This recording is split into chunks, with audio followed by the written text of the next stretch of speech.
ઓલો શબ્દ મૂક્યો કે વંદે વાણી વિનાયકૌ. વિનાયક એટલે ગણેશ અને વાણી એટલે સરસ્વતી. બાબાજીએ એક જ શ્લોકની અંદર બંનેની પ્રાર્થના કરી છે.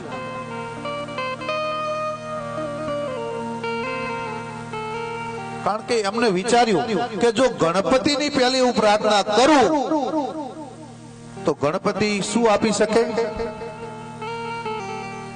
એ જ્ઞાનના દાતા છે. માત્ર ને માત્ર હું ગણપતિની વંદના કરી અને આની શરૂઆત કરું તો મને જ્ઞાન જ મળશે. પણ સાથે